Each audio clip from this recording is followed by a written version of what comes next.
بڑا خول بنا دیا. اللہ نے کہا جیسے ہی کوئی جانور حملہ کرے گا نا تو خول کے نیچے اپنے آپ کو گردن سمیت چھپا لینا.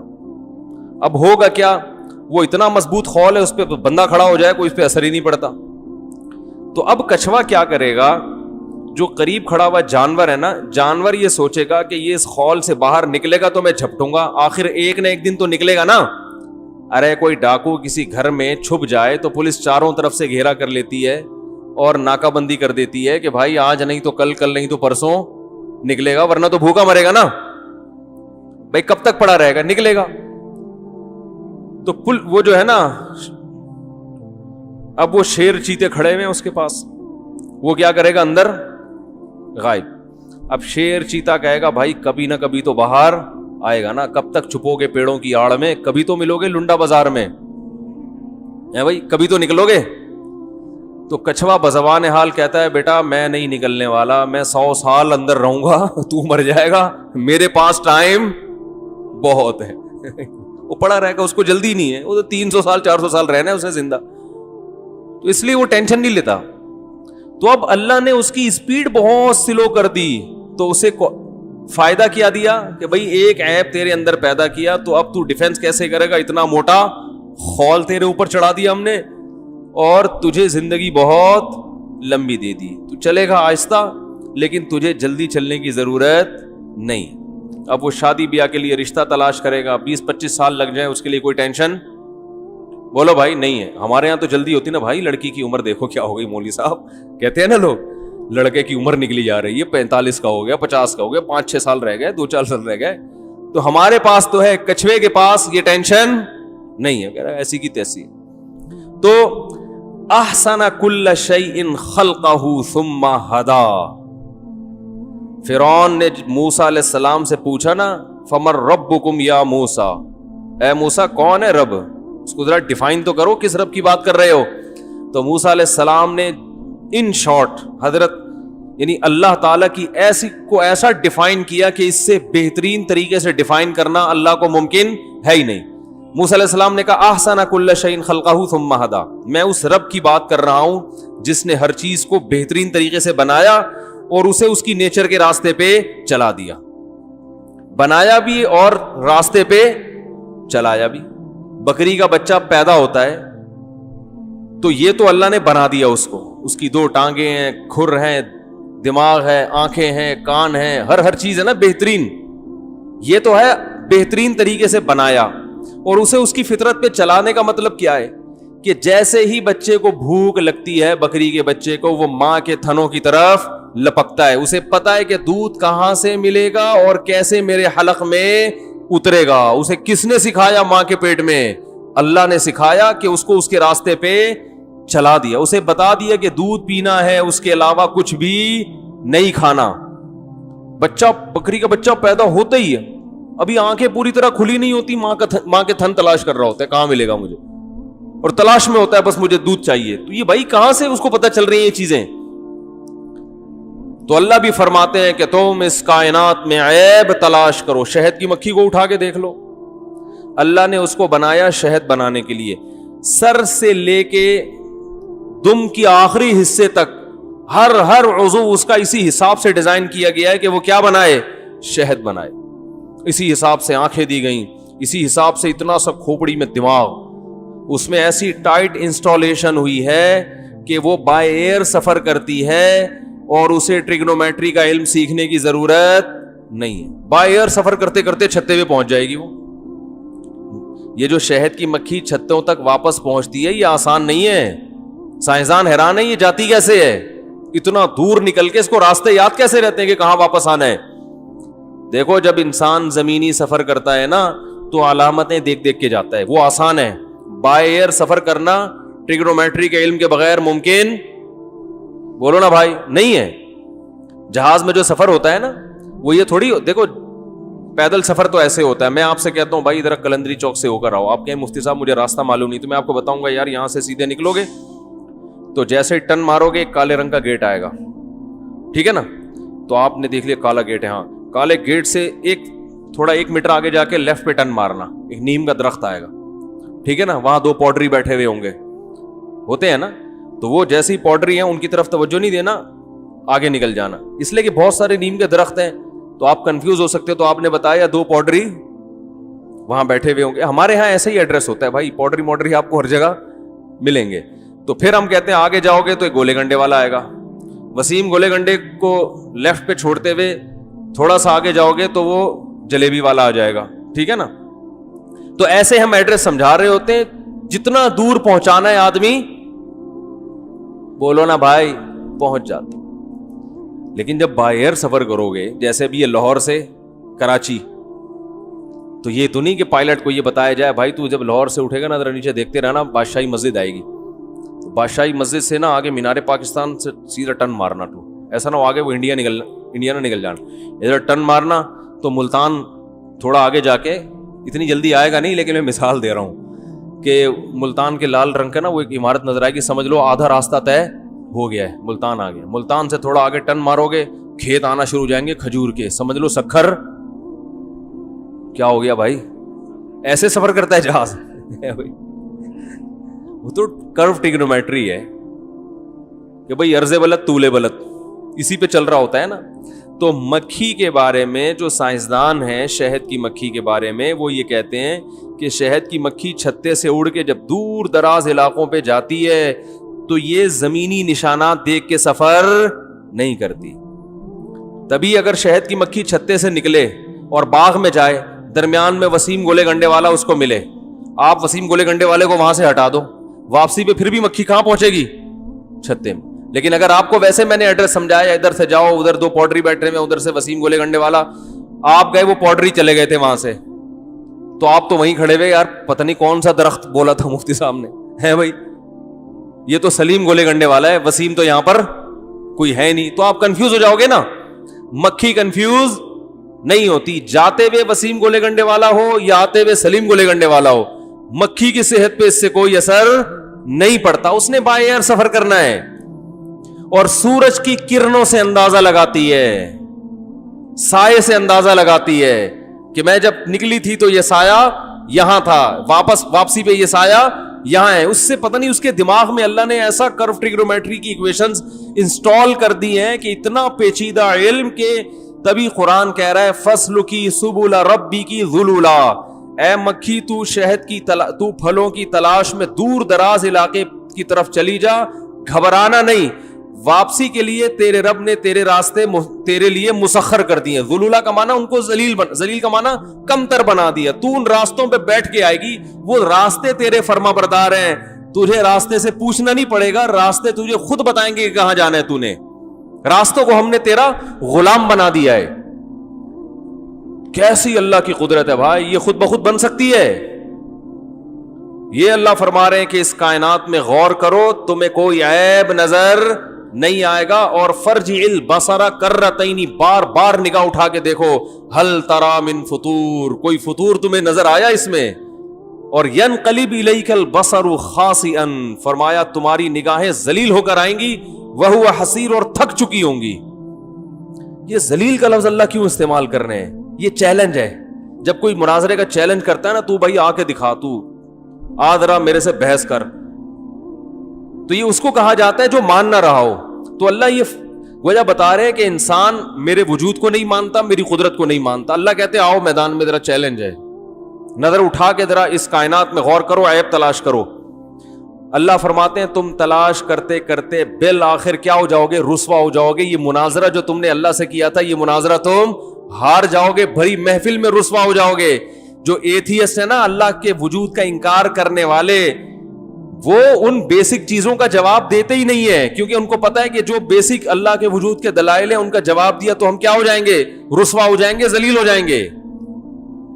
میں نے ایک ایتھیسٹ سے پوچھا تھا نا کہ بتا بھائی, ایک کاغذ پہ کسی انسان کی تصویر بنی ہوئی ہو بے جان, 2 آنکھیں, 1 ناک, 1 کان, سر, ہونٹ اور ناک, یہ بے جان ہے نا تصویر بنی ہوئی ہو. اگر ڈارون نے یہ دعویٰ کیا ہوتا کہ یہ تصویر جو کاغذ پہ بنی ہوئی ہے بے جان, یہ اتفاق سے وجود میں آئی ہے, تو مان لیتے. کیا ہو گیا بھائی, مان لیتے. وہ کہتا کروڑوں سال میں رنگ کے ڈبے یوں یوں مل ملا کے پورا خوبصورت سا تصویر بن گئی. تو اس کا جواب کیا ہے؟ یہاں جتنے اللہ کے منکر ہیں نا، آج کل ملحد بہت پھیل رہے ہیں یوٹیوب پہ، وہ سب چپ ہو جائیں گے، کبھی نہیں کہیں گے کہ ہاں ایسا ہی ہے، وہ پھر فوراً آپ کو بایولوجی کی پیچیدہ باتوں کی طرف لے جائیں گے. ابے تو یہ بتا بھائی کہ یہ بن سکتی ہے؟ وہ کہے گا نہیں بن سکتی بھائی، کروڑوں اربوں سال میں بھی ایسا نہیں ہو سکتا کہ ایک خوبصورت سی بے جان تصویر خود بخود بن جائے. ہم تصویر سے آگے چلتے ہیں، جب تصویر نہیں بن سکتی تو بے جان پتلا بن سکتا ہے، ایک بت. بولو نا بھائی، ایک بت بن گیا خود بخود کروڑوں سال میں نا، وہ ایسے یوں ہوائیں چلیں اور ایسے تراش خراش کے جیسے بامیان کے بڑے بڑے بت تھے نا، ایسا ایک بت مجسمہ بن کے سامنے آ گیا. تو بھائی جب یہ بے جان مجسمہ وجود میں نہیں آ سکتا تو ایسا مجسمہ جس کی آنکھوں میں دیکھنے کی صلاحیت، کانوں میں سننے کی صلاحیت، زبان میں چکھنے اور بولنے کی صلاحیت، ناک میں سونگھنے کی صلاحیت، اس کے جوائنٹ ایسے بہترین انداز سے آپس میں فٹ ہوئے کہ آج تک کسی روبوٹ کے ایسے جوائنٹ سائنسدان نہیں بنا سکے. آج تک مصنوعی جوائنٹ ایسے پیدا نہیں ہو سکے. جو اسٹیل کے گھٹنے ملتے ہیں نا، جو بولیں ملتی ہیں، وہ ایسی نہیں ہے جیسی اللہ نے ہماری باڈی میں لگائی ہیں، اور ایسے خوبصورت انداز سے ڈیزائن کیا اللہ تعالیٰ نے. چلتا ہے، پھرتا ہے، اس کے جذبات ہیں، افسوس ہوتا ہے تو رونا شروع کرتا ہے، اپنے غم کا اظہار کرتا ہے، خوشی ہوتی ہے تو ہنستے ہوئے اپنی خوشی کا اظہار کرتا ہے، محبت بھی کرتا ہے، نفرت بھی کرتا ہے، ڈرتا بھی ہے، بہادری بھی دکھاتا ہے، سخاوت بھی ہے، بخل بھی ہے، وفاداری بھی ہے، بے وفائی بھی ہے. یہ ایک بت میں اتنی ساری کوالٹیز ڈال دی گئی ہوں، اور اس میں نسل بڑھانے کی طاقت اور قوت بھی ہے، غیرت بھی ہے، حیا بھی ہے، شرم بھی ہے، وفاداری بھی ہے. یہ ساری کی ساری کوالٹی اس بت کے اندر ڈال دی گئی ہو تو بے جان بت کے بارے میں تو کوئی ایتھیسٹ نہیں کہتا کہ غات کہ خود سے وجود میں آیا ہے، اور یہ چلتے پھرتے بت کے بارے میں کہتے ہیں کہ یہ اتفاق سے وجود میں آ گیا. تو یہ عقل پہ ماتم کرنے کا دل کرے گا کہ نہیں کرے گا؟ تو اللہ نے انسان کے بارے میں فرمایا کہ فرجع البصر وفی انفسکم، اپنی ذات میں غور کرو، اس میں بھی تمہیں کوئی عیب نظر نہیں آئے گا. بعض لوگ اس پر یہ اشکال کرتے ہیں کہ بہت سے معذور بچے بھی تو پیدا ہوتے ہیں، ان میں تو عیب ہے. کیا خیال ہے؟ کہتے ہیں کہ نہیں کہتے؟ بعض کھیتیوں میں کیڑے لگے ہوئے ہوتے ہیں، پھل توڑو تو اندر کیا نکلتا ہے بھائی؟ خراب ہوتے ہیں وہ، تو یہ عیب ہے نا. تو بھائی یہ عیب جو ہے نا، جب اللہ نے انسانوں کو پیدا کیا، کروڑوں اربوں انسانوں کو عیب کے بغیر پیدا کیا، تو یہ اس کی علامت ہے کہ یہ عیب قدرت میں عیب کی وجہ سے نہیں ہے. اگر ہوتا تو ہر ایک میں فالٹ ہوتا، بلکہ اس عیب میں بھی اللہ کی کوئی حکمت اور مصلحت ہے. وہ یہ بتانا چاہتا ہے کہ میں اس طرح بھی پیدا کر سکتا ہوں. دیکھیں، ایک انجینئر بڑی خوبصورت عمارت بناتا ہے، ہر عمارت بہت خوبصورت، ایک اس نے ٹیڑھی میڑھی بنا دی. تو اب آپ اس کی ایک ٹیڑھی میڑھی عمارت کو دیکھ کے کہہ رہے ہیں کہ یہ عیب دار چیزیں بناتا ہے، یا اس کو عمارت بنانی آتی نہیں ہے. تو کہے گا بھائی میری جو قدرت کا شاہکار ہے وہ بلڈنگیں جو میں نے بنائی ہیں ان کو جا کے دیکھو، ان سے تمہیں پتہ چل جائے گا ہر طرح کی بلڈنگ بنانا جانتا ہوں. یہ جو میں نے ایسے کی ہے نا، یہ بتانے کے لیے نہیں کہ میں عیب دار ہوں، یہ بتانے کے لیے کہ میں یہ بھی کر سکتا ہوں. ٹھیک ہے نا؟ جب میرا ارادہ ہوتا ہے تو میں جو چاہے کر لیتا ہوں، اس میں میری اللہ کی حکمتیں مصلحتیں ہیں. تو اللہ تعالیٰ نے انسان کو بے عیب بنایا. عیب سے مراد جس چیز کو انسانوں میں عیب سمجھا جاتا ہے. خوراک، ہمارا جو باڈی کا امیونٹی سسٹم ہے اتنا عجیب و غریب ہے. یہ جو کرونا وائرس ہے نا، ایک سائنٹسٹ تھے، ان سے میں نے اس کے بارے میں معلومات لی کہ یہ جو کرونا وائرس ہے نا، کرونا، اس کو کرونا تو پتہ ہی ہے کیوں کہتے ہیں. اس کے ایسے سینگ نکلے ہوئے ہوتے ہیں نا، کراؤن سے نکلا ہے. کراؤن کسے کہتے ہیں؟ وہ جو تاج نہیں ہوتا، کیا ہو گیا بھائی، وہ تاج ہوتا ہے نا، اس کے اوپر سینگ نکلے ہوئے ہوتے ہیں تو کراؤن ہوتا ہے نا وہ. تو اسی یہ جو وائرس ہے نا، یہ اتنا چھوٹا ہے، اس کے بھی کیا ہیں، ایسے تاج سے نکلے ہوئے ہیں. تو اس لیے اس کا نام کیا پڑ گیا میڈیکل سائنس میں؟ کرونا. تو یہ بہت ساری قسموں کے ہیں. یہ جو ہمارا والا کرونا جس نے، اس پدے نے جو بدماشی مچائی ہوئی ہے دنیا میں، یہ پہلی دفعہ آیا ہے. یہ والا جو نوول کرونا جسے کہتے ہیں، یہ عام بیکٹیریا سے 200 گنا چھوٹا ہے. اب میرا مقصد کوئی میڈیکل سائنس کی بغراتیاں آپ کے سامنے پیش کرنا نہیں ہے. یہ آپ کے مفتی صاحب نے پتہ نہیں کیا ٹاپک شروع کر دیا. بس بتانے کہ اللہ کی قدرت دیکھو کہ جب کوئی بیماری حملہ کرتی ہے تو ہماری باڈی اس سے لڑتی کیسے ہے. تو یہ خود بخود تھوڑی ہو سکتا ہے یہ سسٹم. تو یہ جو کورونا نوول ہے نا، یہ بدماش یہ ہے جس نے بدماشی دنیا میں مچائی ہوئی ہے. یہ عام بیکٹیریا سے جو چھوٹے چھوٹے جو ہمیں نظر نہیں آتے ان سے 200 گنا سے بھی زیادہ چھوٹا ہے. اس لیے میں نے تو اس کو, ڈاکٹر نے تو کورونا نوویل کا نام دیا, لیکن میں نے اس کو پدے بدماش کا نام دیا ہے. ٹھیک ہے, ہماری دیسی زبان میں اس کو کیا کہتے ہیں؟ ٹھگنا بدماش. پدا نہیں, ٹھگنا بدماش, ٹھگنا. تو آئندہ میں اس کو کورونا اس کو جب بھی تعبیر کروں گا تو ٹھگنا, اس سے پتا چلتا ہے ٹھگنے لوگوں سے ہوشیار رہا کرو. ٹھیک ہے, بعض ٹھگنے ہوتے بہت چھوٹے چھوٹے ہیں لیکن وہ دماغ ان کا بہت کام کر رہا ہوتا ہے. سارے نہیں ہوتے جو میرا بیان سن رہے ہیں ان کے علاوہ. تو اب دیکھو 200 گنا چھوٹا ہے یہ کر کیا رہا ہے بدماشی؟ ہر وائرس یہی کرتا ہے. یہ وائرس کم بخت آپ کے ناک سے جب گھسا نا اندر گیا پھیپڑوں میں, تو پھیپڑوں سے جا کے یہ چپک جاتا ہے. اچھا, یہ کوئی حیات جانور نہیں ہے, جرثومہ نہیں ہے. جیسے بیکٹیریا میں تو جان ہوتی ہے نا, ہل رہے ہوتے ہیں, اس کو تو اسپرے کرو مر جائیں گے فوراً, یا اینٹی بایوٹک کھاؤ فوراً ختم ہو جاتے ہیں. اس کی مثال دیتے ہیں ڈاکٹر جیسے بیج ہے نا, نہ اس میں روح ہے اور نہ اس کو بے جان کہہ سکتے ہیں. جیسے پودے زی روح چیز تو نہیں ہوتے مگر ہوتے جاندار ہیں. تو یہ جب ہمارے پھیپڑوں میں جا کے چپکتا ہے, ہمارے سیل میں داخل ہوتا ہے, تو جیسے بیج جو ہے نا, بیج جب آپ زمین میں بوتے ہیں تو وہ اپنے حساب سے زمین کے وہ اپنے حساب سے اگنا شروع ہو جاتا ہے نا, اپنے حساب سے. تو یہ بھی جب پھیپڑوں میں جاتا ہے تو جو ہمارے سیل ہیں ان کو اپنے حساب سے تبدیل کرنا شروع کر دیتا ہے. اور وہ کیا ہوتے ہیں کہ ہمارے جو سیل ہے نا وہ کورونا وائرس میں چینج ہونا شروع, 1 سے 2, 2 سے 4, 4 سے 8, 8 سے 16, 16 سے 32 ملٹی پلائی ہونا شروع ہو جاتے ہیں. اب اللہ کی قدرت دیکھو کہ جیسے ہی ہماری باڈی میں کوئی وائرس داخل ہوتا ہے نا, تو ہمیں پتہ بھی نہیں ہوتا, ہماری باڈی اس وائرس کی باقاعدہ اسٹڈی کرنا شروع کر دیتی ہے. سمجھ رہے ہیں؟ وہ یہ دیکھتی ہے ہو کیا رہا ہے, یہ کون سا بدماش کس راستے سے آیا ہے اور اس کو پکڑنا کیسے ہے. تو باقاعدہ ہمیں نہیں پتا, ہم گھوم رہے ہیں, ہو سکتا ہے ہمیں یہاں پتہ نہیں کتنے لوگوں کو پازیٹیو ہو. گھبرائے نہیں, بھاگے نہیں, بیٹھے رہیں فاصلے سے بیٹھے ہوئے, ٹائم لگائے گا یہاں سے وہاں پہنچنے میں. ٹھیک ہے نا. تو یہ کیا کرتا ہے بدماش کہ یہ اب جیسے لنگس میں داخل ہوا اور وہ کیا ہوا, وہ کورونا بننا وہاں پہ اسٹارٹ ہو گئے, 1 سے 2, 2 سے 4, اور پھیپڑے ختم ہونا شروع. ہمیں نہیں پتا ہوتا, لیکن جیسے ہی یہ حملہ کرتا ہے, ہماری کوئی بھی وائرس حملہ کرتا ہے, ہماری باڈی سب سے پہلے اس کو اسٹڈی کرنا, جیسے باقاعدہ کتابیں کھول کھول کے نہیں سائنسدان تحقیق کر رہے ہوتے یہ ہوا کیا ہے. ٹھیک ہے نا, ایسے باڈی اس کو اسٹڈی, کوئی بھی وائرس آتا ہے نا باڈی اسٹڈی کرتی ہے ہو کیا رہا ہے. پھر ہماری باڈی جب سمجھ جاتی ہے نا تو اینٹی باڈیز بناتی ہے. اب اگر سمجھنے میں باڈی نے ٹائم بہت لگا دیا تو انا للہ و انا الیہ راجعون.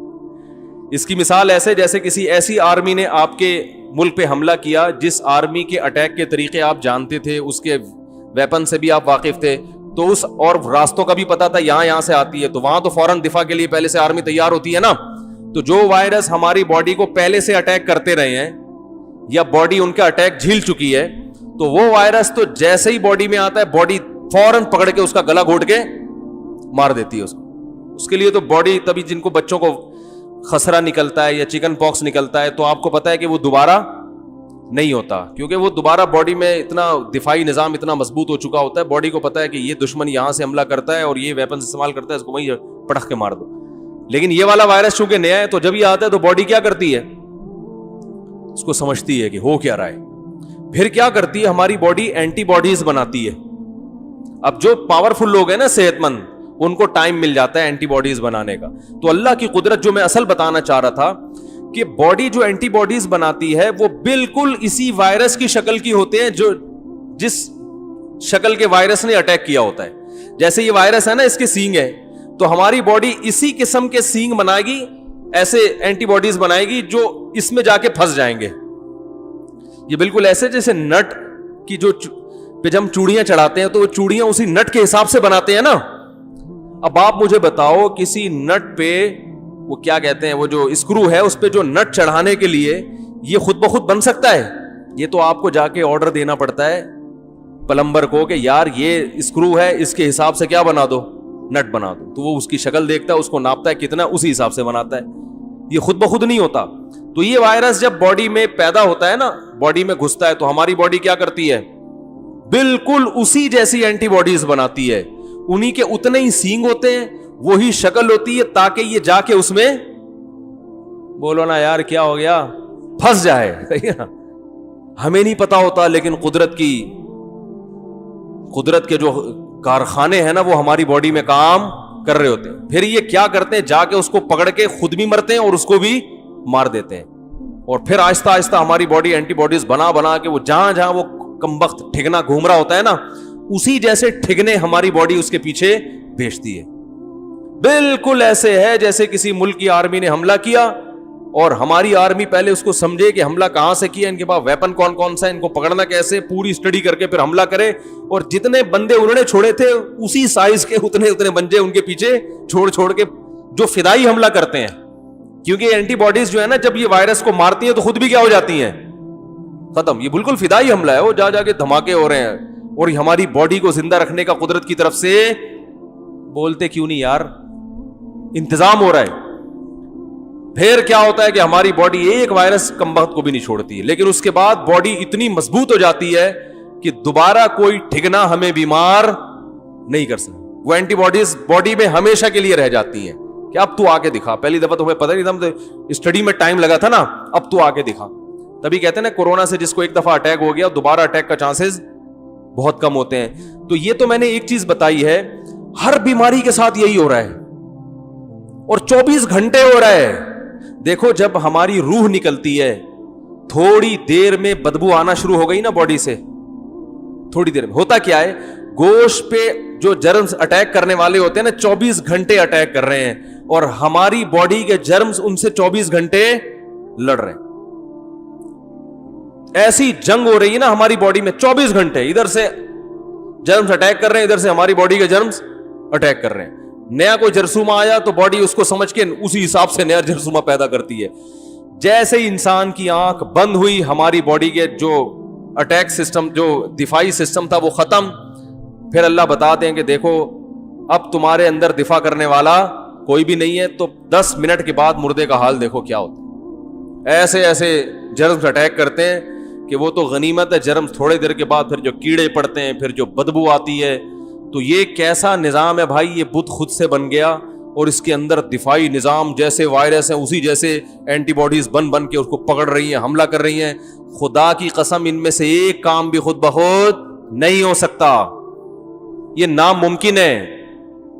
تو اللہ فرماتے ہیں وفی انفسکم, اپنے آپ کے اپنے اندر غور کر. میڈیکل سائنس میں تو ڈاکٹروں کو تو اللہ پہ زیادہ ایمان لانا چاہیے, وہ تو زیادہ اللہ کو پڑھتے ہیں. ایک سائنسدان تھا, ہمارے فزکس کے ٹیچر تھے 9th کلاس میں, اللہ ان کی مغفرت فرمائے, اگر دنیا سے جا چکے ہیں, بہت عمر تھی ان کی, بڑی اچھی باتیں کیا کرتے تھے, بہت ماہر تھے. انہوں نے بتایا کہ ایک انگریز سائنسدان کے بارے میں کہ وہ کان پہ جس سائنسدان نے ریسرچ کی ہے نا, جب وہ لیبارٹری میں ریسرچ کر رہا تھا تو حالانکہ وہ غیر مسلم تھا, بے اختیار اس کی زبان سے انگلش کا ایک ورڈ نکلا, وہ چیخا لیبارٹری میں, اور اس جس کا ترجمہ یہ بنتا ہے کہ خدا واقعی بہت زبردست سننے والا اور دیکھنے والا ہے. اس نے کہا خدا نے ایسا کان بنا دیا, سننے کا جو سسٹم ہے ہمارا بے انتہا پیچیدہ ہے, ریز آ کے ٹکرا رہی ہیں, ٹھیک ہے نا, اور ہمارا کان ہر ریز میں فرق کر رہا ہے کیونکہ فریکوینسی الگ الگ ہوتی ہے نا. اب جو میں الفاظ بول رہا ہوں, جو لہریں نکل کے آپ کے کان سے ٹکرا رہی ہیں, یہ ہر لفظ کی الگ لہر بن رہی ہے, اور اسی سے آپ کا کان فرق کر رہا ہے کہ یہ بول کیا رہا ہے. تو لہروں کا کھیل ہے, ریز کا کھیل ہے. تو وہ چیخ اٹھا, اس نے کہا کہ جس نے یہ کان بنایا ہے وہ یقیناً بہت سننے والا اور دیکھنے والا ہے. ایسی سننے کا آلہ اس نے لگا دیا, خود کتنا سنتا ہوگا وہ. تو بھائی جب بصیرت کی آنکھیں کھول کے انسان کائنات پہ غور کرے گا تو ہر چیز میں اسے اللہ کا وجود نظر آئے گا, اور جب بصیرت کی آنکھیں اندھی ہو جائیں گی تو مخلوق میں ہر چیز اسے اللہ سے دور کرے گی. تبھی جو دنیا میں زیادہ غور کرتے ہیں یا تو اللہ کے بہت قریب ہو جاتے ہیں یا مادہ پرست بن جاتے ہیں. ایک بات سنا کے اپنی بیان کو ختم کرتا ہوں. یہ واقعہ میں نے پہلے بھی 2-3 دفعہ بیان کیا. ہمارے ابھی جاننے والے ٹیچر ہیں وہ, تو وہ مجھے بتا رہے تھے کہ یونیورسٹیوں میں نا آج کل ایتھیزم بہت زیادہ پھیل رہا ہے, الحاد بہت پھیل رہا ہے. تو کہہ رہے ہیں کہ ہمارے ایک پروفیسر ہیں جو ملحد ہیں, میرے ساتھ گاڑی میں سفر کر رہے تھے اور کھلے عام اللہ کا انکار کرتے ہیں وہ. تو تو کہنے لگے کہ مجھے بتاؤ کہ گاڑی کے ایکسیلریٹر پہ اگر ہم پاؤں رکھتے ہیں تو گاڑی چلتی ہے, ایکسیلریٹر پہ پاؤں رکھتے ہیں تو چلتی ہے, بریک پہ پاؤں لگتے ہیں تو رکتی ہے. تو خدا تو کچھ نہیں کر رہا, معاذ اللہ. خدا کہاں ہے؟ ہر کام کسی لاجک سے ہو رہا ہے, اللہ معاذ اللہ نہیں ہے. کہتے ہیں اللہ کرے گا, اللہ سے ہوتا ہے, اللہ سے غیر سے نہیں ہوتا. کہاں اللہ کر رہا ہے؟ گاڑی پہ یوں چلاؤ تو چلے گی, روکو تو بھائی اللہ تو جب ہے کہ جب روک رہے ہو, لیکن اللہ چلا رہے ہیں اس کو, جب چلا رہے ہیں تو اللہ کیا کر رہا ہے؟ روک رہا ہے. تو ایسا کچھ بھی نہیں ہے, ہر کام سبب سے ہوتا ہے. میں نے کہا بھائی ان پروفیسر کی جو بصیرت کی آنکھیں ہیں وہ کیا ہو گئی ہیں؟ اندھی. یہ جو گاڑی کی انہوں نے مثال دی نا, یہی خدا کے وجود کی بہترین مثال ہے کہ گاڑی جب تک ایکسیلریٹر پہ پاؤں نہیں رکھتے چلتی نہیں ہے. تو گاڑی ایک حرکت سے, ایک کنڈیشن سے دوسری کنڈیشن میں تبدیل نہیں ہو سکتی جب تک کہ چینجر نہ ہو, اس کو چینج کرنے والا نہ ہو. تو گاڑی خود سے بن کیسے سکتی ہے جب تک کہ بنانے والا نہ ہو, ہے بھائی؟ اور جب گاڑی کو کسی نے بنایا تو وہ خود کیسے بن سکتا ہے جب تک کہ اسے کوئی بنانے والا نہ ہو؟ پتہ ہے چلا, یہاں ہر چیز کی ایک لاجک ہے, خود بخود کچھ نہیں ہوتا. تو سوال پیدا ہوتا ہے پہلی دفعہ کیسے ہو گیا؟ تو اس کی بھی لاجک ہے. وہ لاجک یہی ہے کہ ایک ذات ایسی ہے جو کسی کچھ کام کرنے میں کسی لاجک کی محتاج نہیں ہے. اگر آپ اس ذات کو نہیں مانتے تو یہ لاجیکل بات کر رہے ہو آپ. بہت مشکل ہے بھائی, بہت مشکل ہو گیا سمجھانا. تو یہ خود سارا دن اللاجیکل باتیں کر رہے ہوتے ہیں اور ہمیں کہتے ہیں ہم ہر چیز کی لاجک تلاش کرتے ہیں. وہ کیسی لاجک تلاش کر رہا ہے بھائی تو؟ صحیح ہے نا, یہ کیسی لاجک ہے کہ جو گاڑی جب تک چلاؤ نہیں تو چلتی نہیں ہے, وہ بن کیسے گئی؟ وہ پوری کائنات کیسے بن گئی؟ اور بنانے والا کیسے بن گیا جس نے اس گاڑی کو بنایا؟ پھر یہ کہ اعتراض کرتے ہیں کہ پھر جس نے بنایا ہے اللہ, وہ خود کیسے بن گیا؟ بھائی اس کو تو ہم جانتے ہی نہیں ہیں, وہ مادہ تھوڑی ہے, وہ کریٹڈ تھوڑی ہے, وہ تو کریٹر ہے. ہم بات کر رہے ہیں کریٹڈ کی, جو چیزیں بنی ہیں وہ خود سے نہیں بن سکتی. بنانے والے کے بارے میں تو ہم بحث ہی نہیں کر رہے. آپ ان چیزوں کو تو ہمیشہ سے مان رہے ہو, یہ بے عقلی کی بات تو آپ تسلیم کرتے ہو. جو بنانے والا ہے اس کو ہمیشہ سے ماننے کے لیے تیار نہیں ہو, حالانکہ وہ تو عقل سے بالا تر ہے.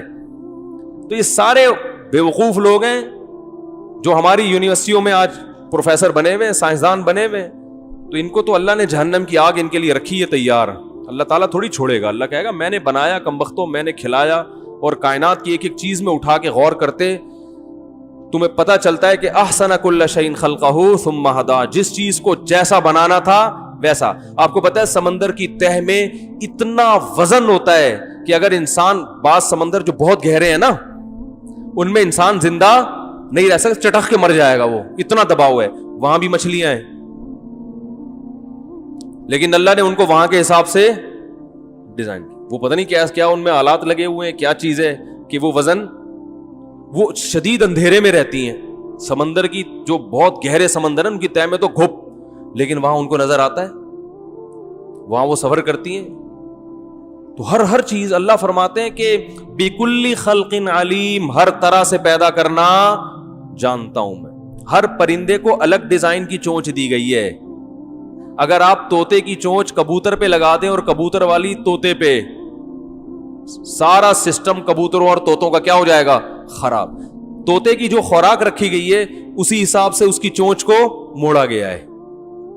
باقاعدہ پلک پانا لے کے فرشتے جب بنا رہے ہوتے ہیں نا طوطا, وہ ان کو اللہ کو پتا ہے اس کا پیٹ کس قسم کا ہے. ہمیں جو خوراک اللہ نے رکھی ہے ہمارے دانت اسی حساب سے. شیر کی جو خوراک رکھی ہے اس کے دانت, اس کو تو ہڈیاں توڑنی ہے, ٹھیک ہے نا. ہر ایک چیز میں بھی عیب نہیں ہے. انگلیوں میں ناخن لگا دیے, یہ نہ لگے ہوتے تو ٹینشن ہوتی کہ نہیں ہوتی؟ بولو نا بھائی کیا ہو گیا؟ انگلیاں 5 کے بجائے 4 ہوتی تو ٹینشن ہوتی کہ نہیں ہوتی؟ 5 کے بجائے 6, ایک انگلی. او بھائی یہ کون کیلکولیشن کر رہا تھا کہ کتنی انگلیاں ملنی چاہیے؟ پھر 4 انگلیاں اور 1 انگوٹھا, 5 انگلیاں کیوں نہیں کر دی؟ انگوٹھا نہ ہوتا. بہت مشکل. آج آخری بیان ہے, سمجھ جاؤ یار.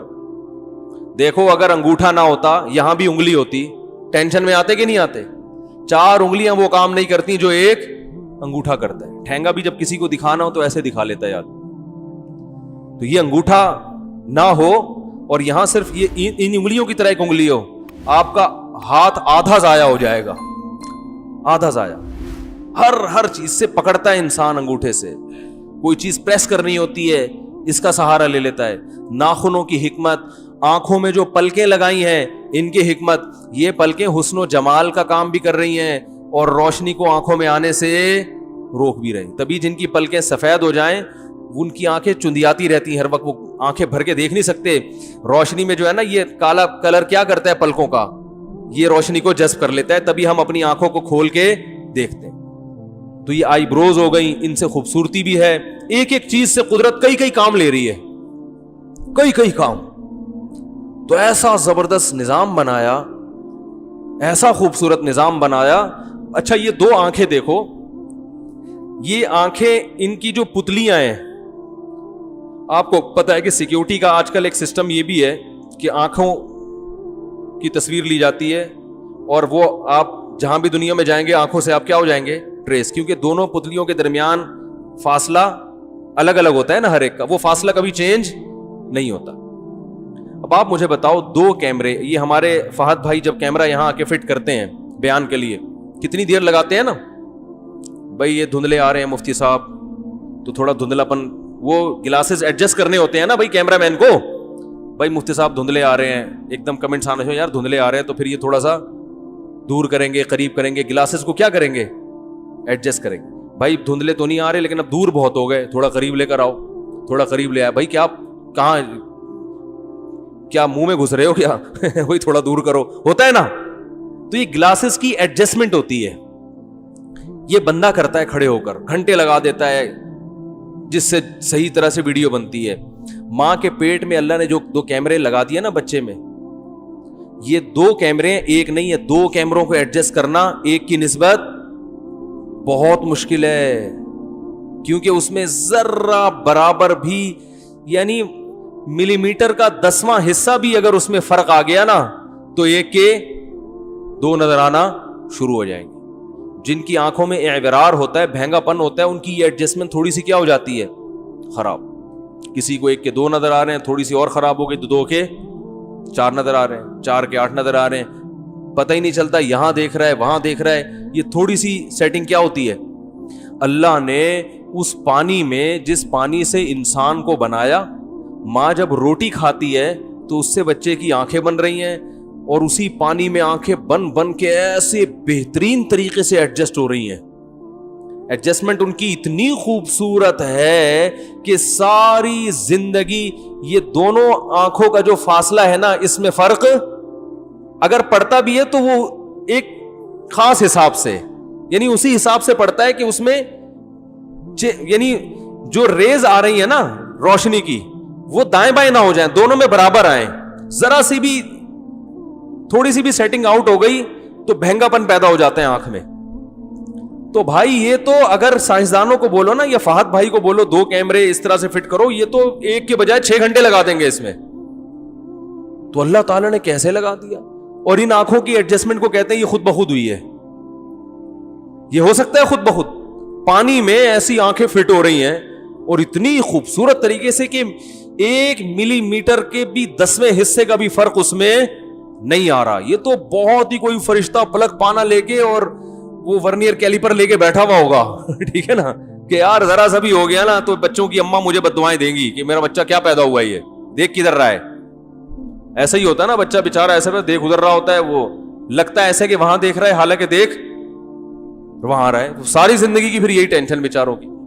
تو یہ اللہ کی بڑی قدرت ہے. اللہ نے فرمایا فرجع البصر, نظر اٹھا کے دیکھتے رہو. ہاں اللہ اپنی قدرت کے لیے بعض دفعہ اعورار پیدا کر دیتا ہے آنکھوں میں, بچوں کو بہنگا پن بھی ہوتا ہے, وہ اللہ نے اپنی قدرت, لیکن اس کا نظام خراب نہیں ہے, سسٹم بہت زبردست بنایا ہوا اس نے. تو بھائی یہ خود بخود کچھ بھی نہیں ہو سکتا, یہ سارا ایک. اچھا پھر اللہ نے انسان کو میں ایسی فلیکسیبلٹی رکھی ہے کہ جس علاقے میں ہوگا وہیں اسی حساب سے باڈی اپنے آپ کو ڈھال دے گی. جو صحرائی علاقے کے لوگ ہیں جہاں پانی کم ہے, ان کی باڈی کو پانی کی زیادہ ضرورت نہیں ہوتی, اور جو چشموں میں رہنے والے لوگ ہیں ان میں پانی کی کمی ہو جاتی ہے پانی نہ پینے کی وجہ سے, کیونکہ زندہ رہنا ہے نا. اب ساری دنیا ایک جیسی تھوڑی ہے, تو اللہ نے کہا انسان کو زندگی دینی ہے تو جہاں رہے گا اس کی باڈی میں ایسی. ہم جو کراچی کا پانی پی کے زندہ ہیں تو یہ پانی کی خاصیت تھوڑی ہے.